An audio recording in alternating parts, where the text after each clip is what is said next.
A Prime Minister just 5 weeks into office today put himself on a path that could see him the shortest-lived Prime Minister in history if things now go wrong.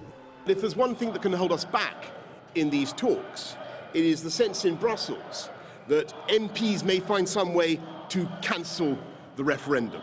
If they do, they will plainly chop the legs out from under the UK position and make any further negotiation absolutely impossible.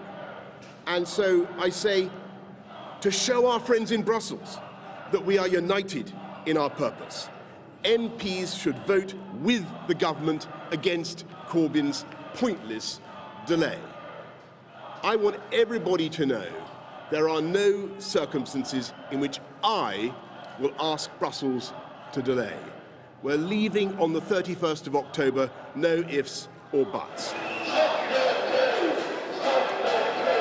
At the top of the road, outside the gates, chants throughout. An uncomfortable backdrop for the PM, determined to persevere.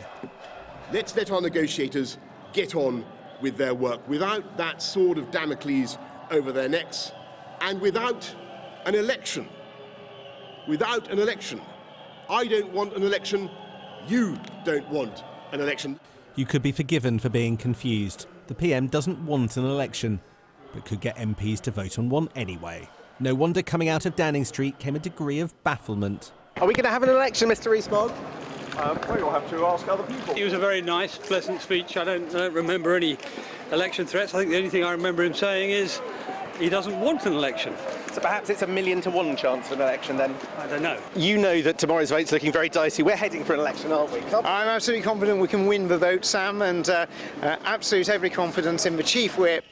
Today saw an alcohol-fuelled charm offensive by Boris Johnson, less than 24 hours after he threatened to expel Tory rebels like Philip Hammond and Ken Clarke. It was political acrobatics. The protests inside Westminster, rather than those on the streets, are the reason for the crisis.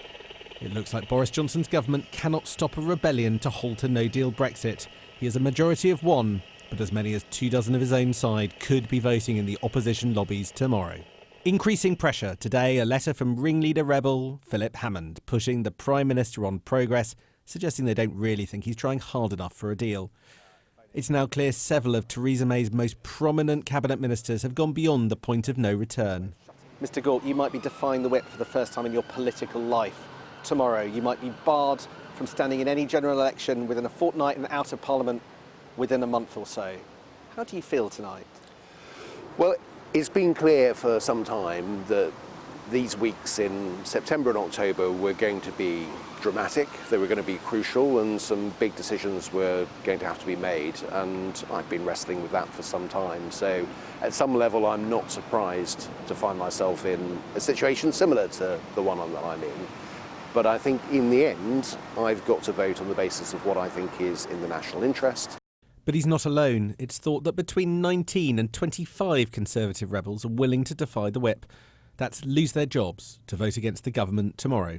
If he takes the whip away, you won't be able to stand if there's a general election for the Conservative Party, will you? No.